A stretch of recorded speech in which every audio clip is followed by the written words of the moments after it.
Bonsoir à tous, bienvenue à la une de l'actualité ce soir. Depuis le 17 juillet dernier, Amadou Gon Coulibaly repose à Korogo, sa ville natale. Face à cette douleur qui reste vive, les chefs traditionnels, cadres et élus du Grand Nord sont allés apporter leur soutien au président Alassane Ouattara, qui a perdu un collaborateur mais aussi un fils. Le gouvernement de Côte d'Ivoire a donné sa position face à l'arrêt de la Cour africaine des droits de l'homme et des peuples sur la révision de la composition de la Commission électorale indépendante CEI. Nous vous la proposons en début de journal.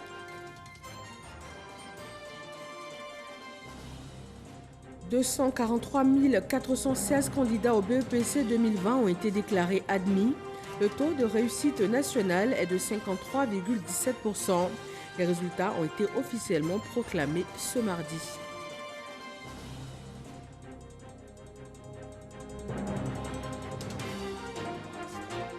Et puis au Mali, le mouvement de contestation du M5 rejette la proposition de sortie de crise de la CEDEAO et continue d'exiger la démission du président Ibrahim Boubacar Keïta.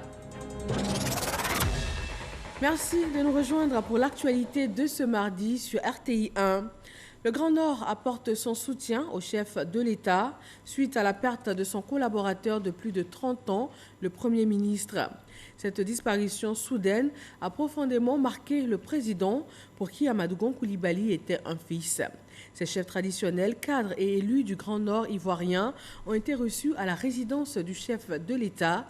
Nous écoutons leur porte-parole, le chef de canton de Mbengue.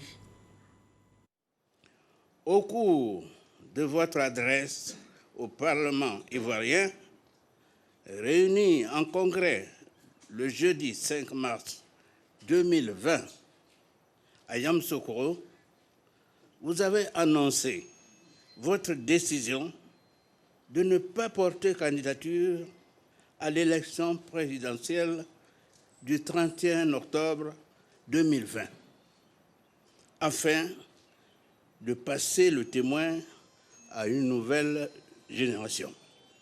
Excellence, Monsieur le Président de la République, cet acte politique de haute portée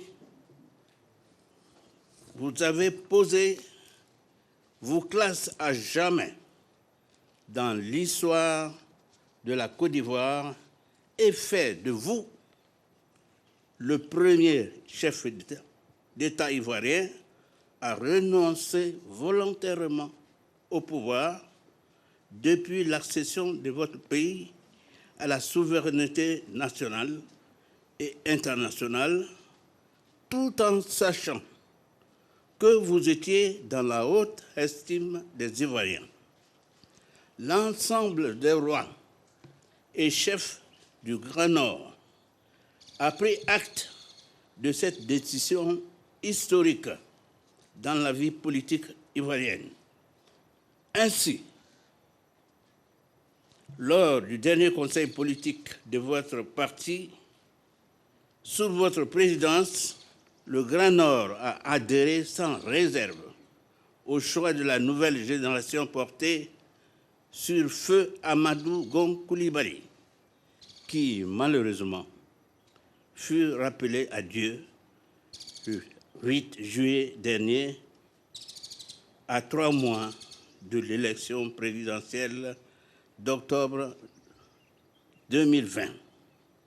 Le Grand Nord, dans son ensemble, vous adresse une fois de plus, Excellence, Monsieur le Président, ses condoléances les plus attristées et prie le Dieu Tout-Puissant et miséricordieux pour qu'il lui accorde sa grâce et lui ouvre les portes de son paradis Firdaus. Au vu de cette tragique situation, véritable cas de force majeure, du temps imparti et de la volonté des Ivoiriens à maintenir le cap de développement, de stabilité, de cohésion, de sécurité et de paix, si cher à votre personne, les populations du Grand Nord dans leur ensemble, vous demandent, Excellence, Monsieur le Président de la République, de reconsidérer votre volonté annoncée le 5 mars dernier devant le Congrès ivoirien et d'accepter, au vu de l'urgence, d'être candidat du RADP à l'élection présidentielle d'octobre 2020.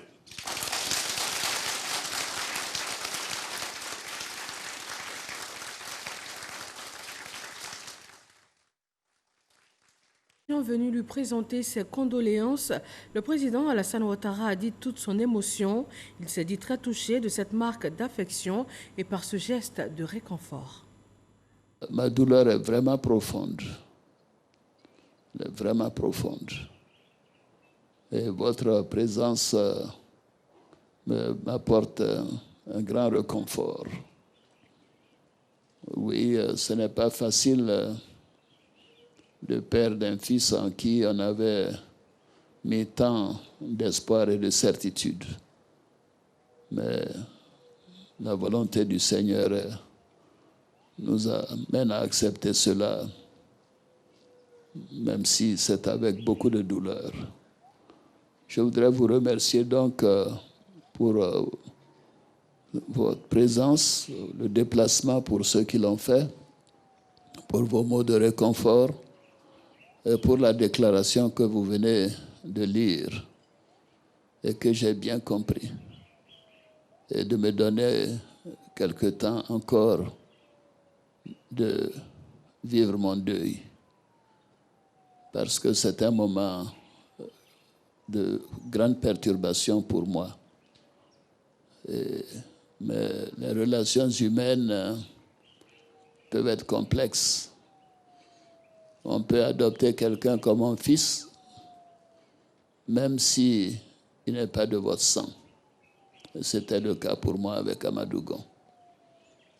Et par conséquent, c'est un père qui vous parle et qui vous demande de continuer de prier pour que son âme repose en paix, qu'il repose en paix,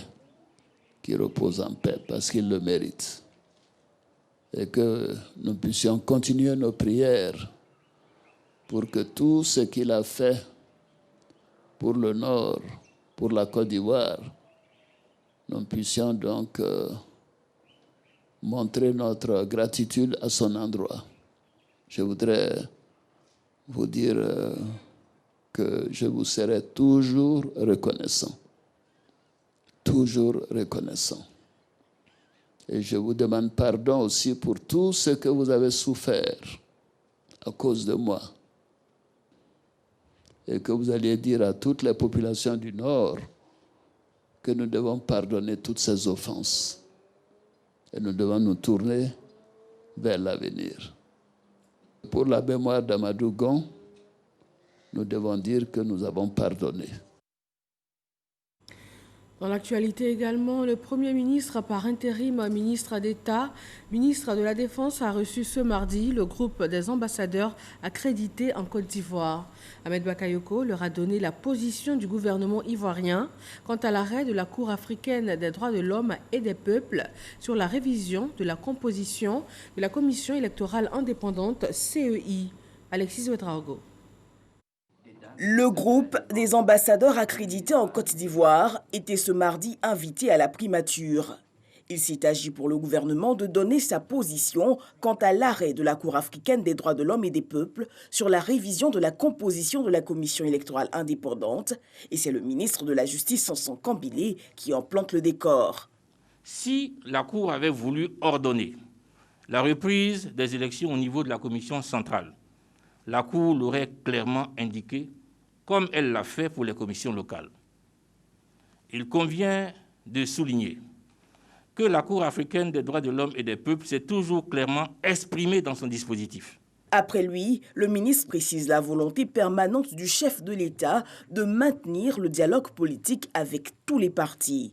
À l'issue de l'arrêt du 15 juillet dernier, nous avons été donc à nouveau instruits par le président de la République à l'effet de relancer le PDCRDA pour permettre justement, toujours allant dans le sens de l'apaisement, nous avons donc réécrit au PDCRDA par courrier en date donc du 20 juillet 2020 pour lui demander à nouveau de nous communiquer le nom de la personnalité désignée par ce parti politique et ses alliés pour siéger au sein de la commission centrale de la commission électorale indépendante.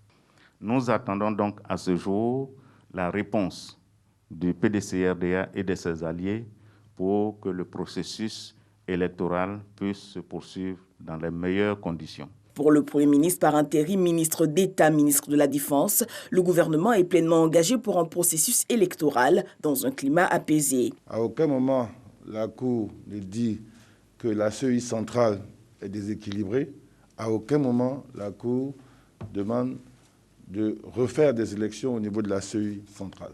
C'était clairement énoncé avec les paragraphes qui le disent clairement. Par contre, la Cour dit qu'on n'a pas pleinement exécuté certaines tâches, dont la prise en compte de l'ordonnance du 4 mars, qui devrait faire entrer le PDCI, et donc nous permettre d'avoir des élections au niveau local qui donnent des résultats qui soient plus équilibrés. Ce auquel le gouvernement aujourd'hui donne droit. Au terme de longs échanges, le groupe des ambassadeurs accrédités dans le pays s'est dit rassuré. Nous avons apprécié ce geste qui nous a permis de mieux comprendre la position du gouvernement de Côte d'Ivoire concernant l'arrêt de la Cour africaine des droits de l'homme. Nous avons également eu l'occasion d'échanger de manière très constructive autour d'un certain nombre de messages consensuels qui permettraient, dans l'esprit d'un dialogue large, d'aller de l'avant vers des élections apaisées. Dans l'ensemble, la loi n'a pas été remise en cause par la Cour africaine. Sur ces bases-là, nous avons eu un échange sur un certain nombre de dimensions qui permettraient d'aller vers des élections apaisées, ce que nous souhaitons et ce que je crois tous les Ivoiriens et Ivoiriennes souhaitent. Et le gouvernement entend bien relever le défi d'échéance électorale dans la paix. Le ministère de l'Administration du Territoire et de la Décentralisation a présenté au sénateur Ayam Sokro un projet de loi sur la Chambre nationale des rois et chefs traditionnels de Côte d'Ivoire. Désormais, le président de l'institution aura un mandat de 6 années renouvelable. Kader Sogodogo. Le ministre de l'Administration du Territoire et de la Décentralisation est devant les sénateurs membres de la Commission des Affaires générales, institutionnelles et des collectivités territoriales. Sidiki Diakité vient défendre le projet de loi portant fonctionnement de la Chambre nationale des rois et chefs traditionnels. Il s'agit ici de conférer à la Chambre une assise légale et une place dans l'ordonnancement institutionnel. Il fixe les organes de la Chambre et leur composition, ainsi que leurs attributions spécifiques.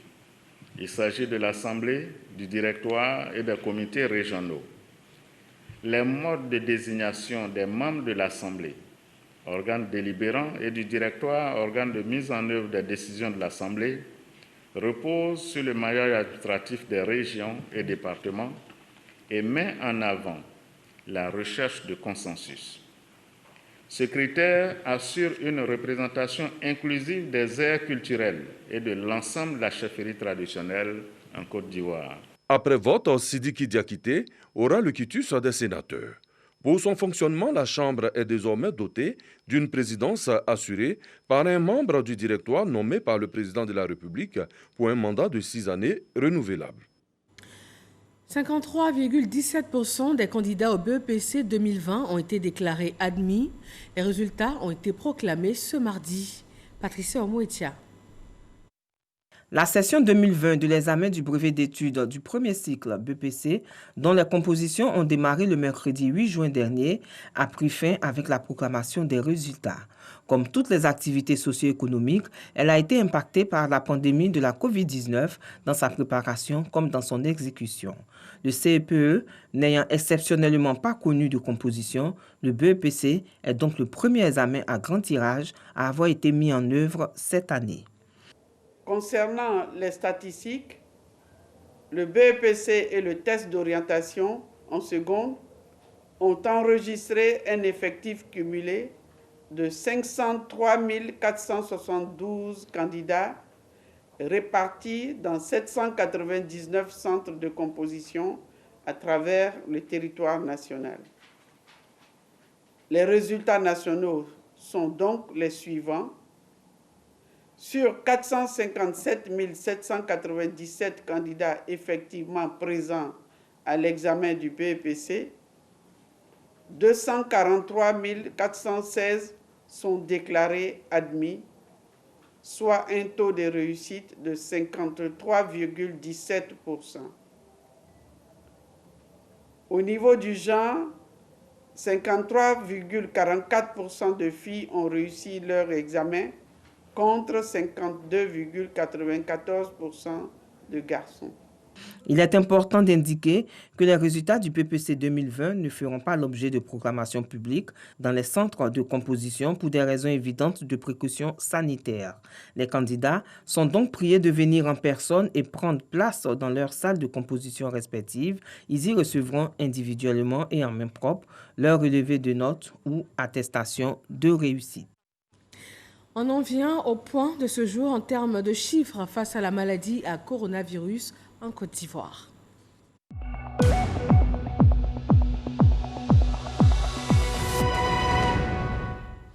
58 nouveaux cas de Covid-19 ce mardi 28 juillet, 8,6% de cas positifs sur les 671 échantillons prélevés, 176 guéris et 2 décès. On parle maintenant protection de l'environnement. À Yamoussoukro, le ministre des Eaux et Forêts, Alain Donvayi, a lancé l'opération Un jour, 5 millions d'arbres. Ce n'est pas une première initiative pour permettre au pays de renouer avec un meilleur couvert forestier. Kader Sogodogo. Alain Richard Donvayi, ministre des Eaux et Forêts, lance à Yamoussoukro l'opération Un jour, 5 millions d'arbres.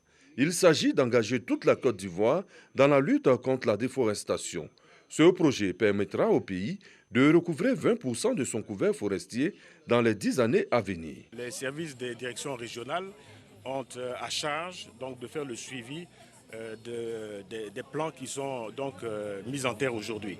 Mais il y a également un suivi qui est fait au niveau des écoles. Nous avons une opération, une école 5 hectares qui a lieu.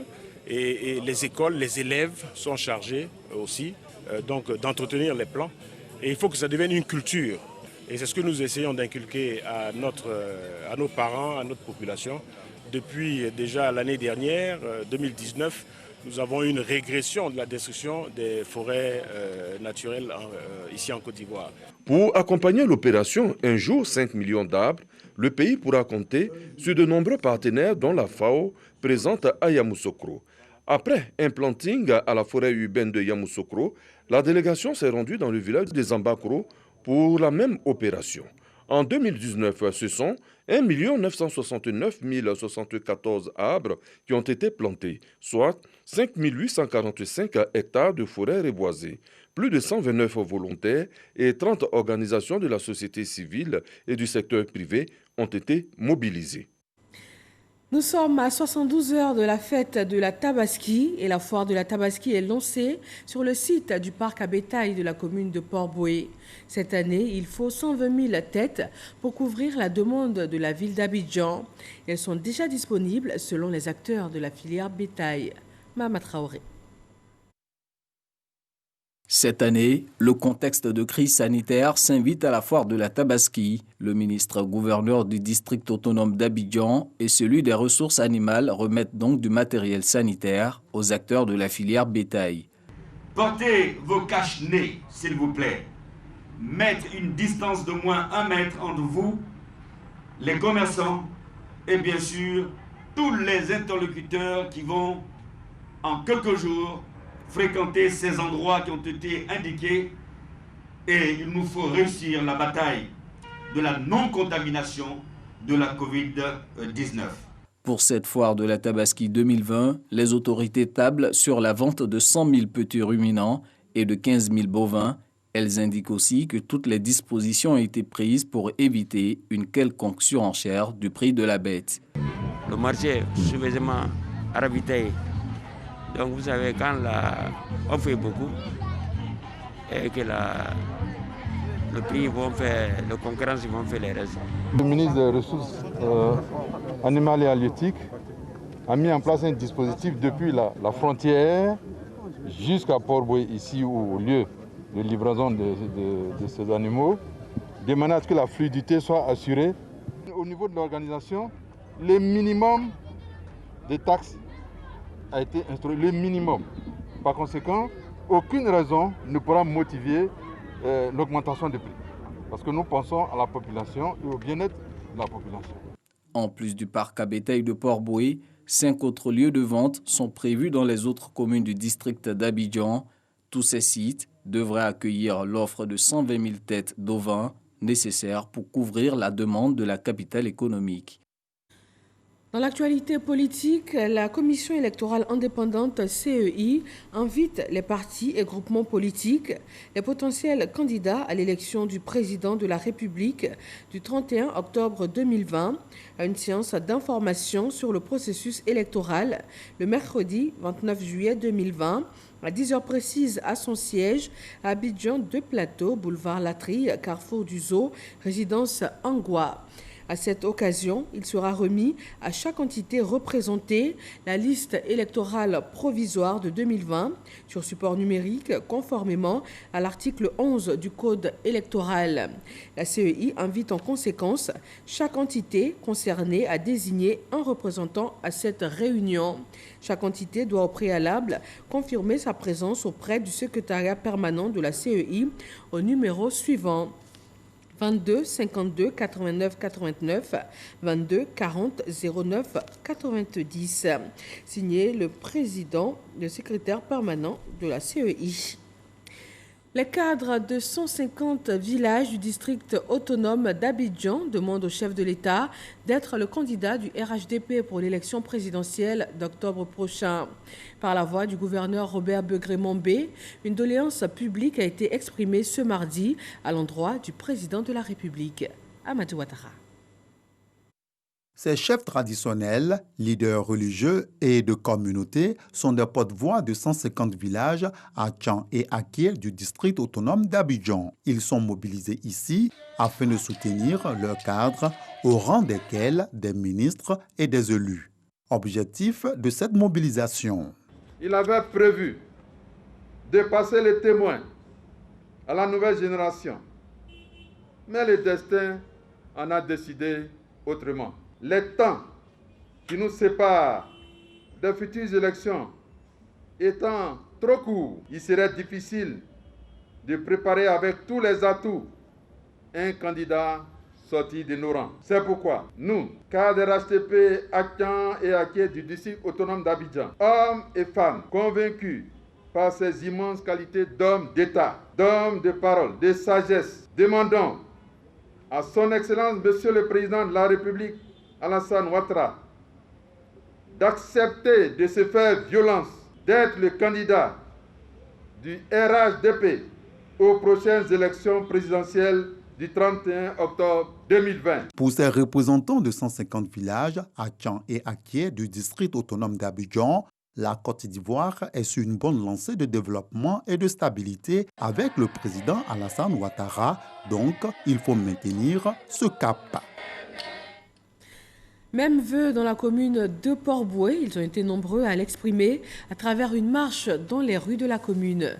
Mamadou Kouassi. Jeunes, femmes, commerçantes, fonctionnaires, bref, les populations de Port-Boué dans toutes leurs composantes occupent les rues de la commune. Une marche pacifique initiée par la coordination régionale du RHDP de Port-Boué pour rendre hommage au Premier ministre Feu Amadou Gon Coulibaly. Ces populations réclament également la candidature du président Alassane Ouattara à la prochaine présidentielle. Port-Boué se mobilise pour démontrer au président qu'il souhaite que le président soit le porte-étendard de notre parti politique, le RHDP, à l'occasion des élections du 31 octobre 2020, pour lui témoigner leur affection, leur soutien et lui dire qu'ils ont encore besoin de lui pour servir une Côte d'Ivoire paisible, une Côte d'Ivoire toujours en progrès. La marche pacifique s'est terminée par un meeting sur l'esplanade du siège du RHDP de Port-Boué. Une occasion pour la coordination régionale du RHDP, dirigée par le ministre Siadou Fofana, de démontrer la solidarité et surtout la symbiose qui règne entre ses membres. Les différentes structures spécialisées, à savoir celles en charge des femmes, des jeunes et les élus, ont lu des motions de soutien à la candidature du président Alassane Ouattara à la présidentielle d'octobre prochain. Mais déjà, militants et sympathisants du RHDP se disent déterminés à lui assurer la victoire au soir du 31 octobre prochain. Dans la région des Grands Ponts également, les militants du RHDP se sont réunis et ils appellent à un nouveau mandat du président Alassane Ouattara. Sidonie Davila.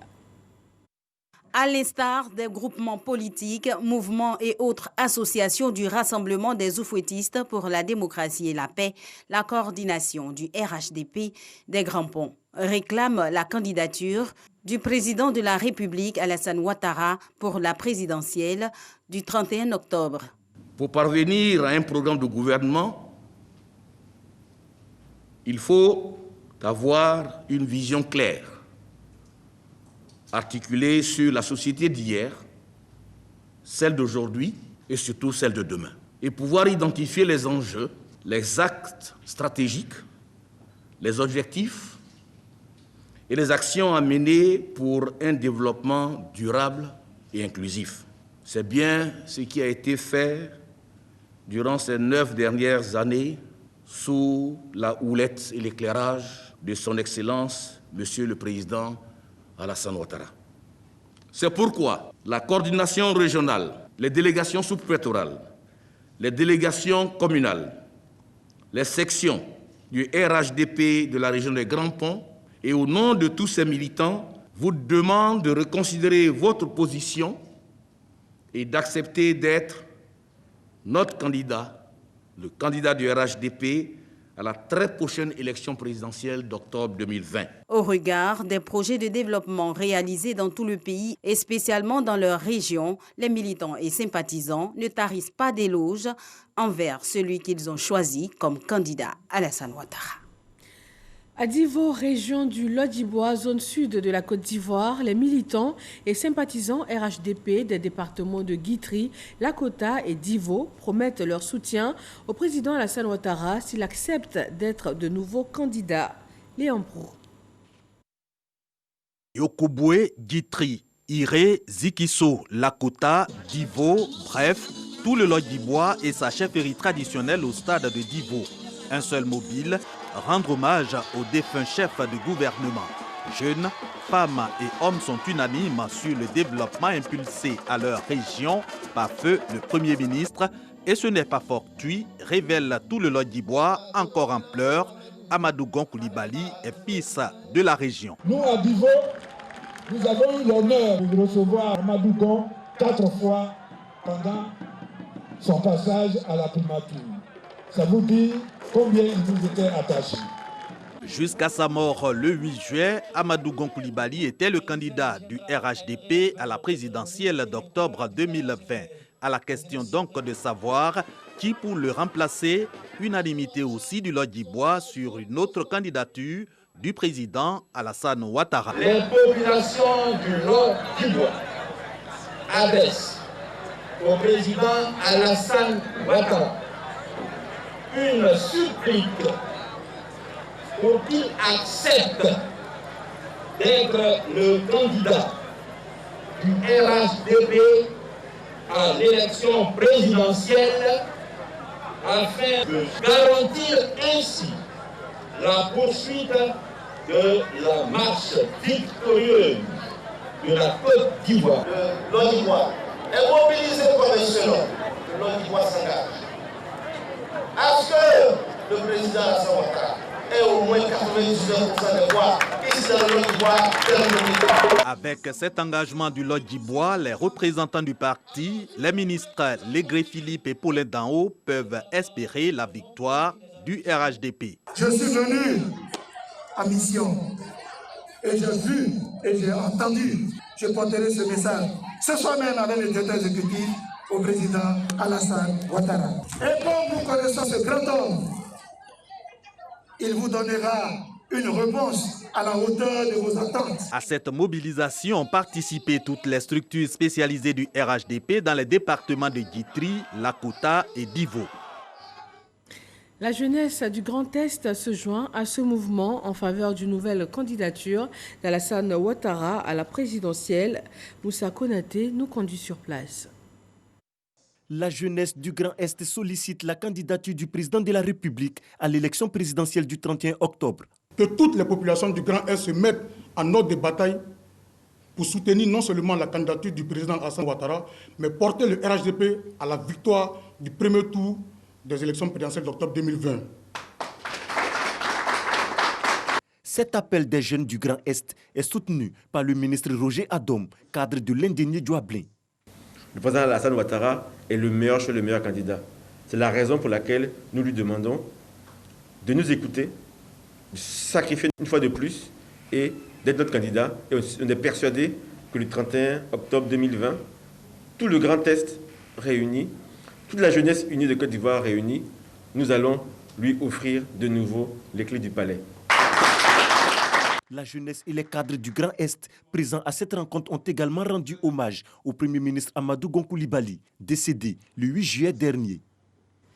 La région du Cavali ne fait pas exception à cette demande générale. Les chefs traditionnels se sont rencontrés à Guiglo, la capitale de la région. Notre correspondante régionale Eve Boué nous fait le point. Ils sont venus des 4 départements de la région du Cavali, à savoir Guiglo, Taï, Blolequin et tout le Pleu.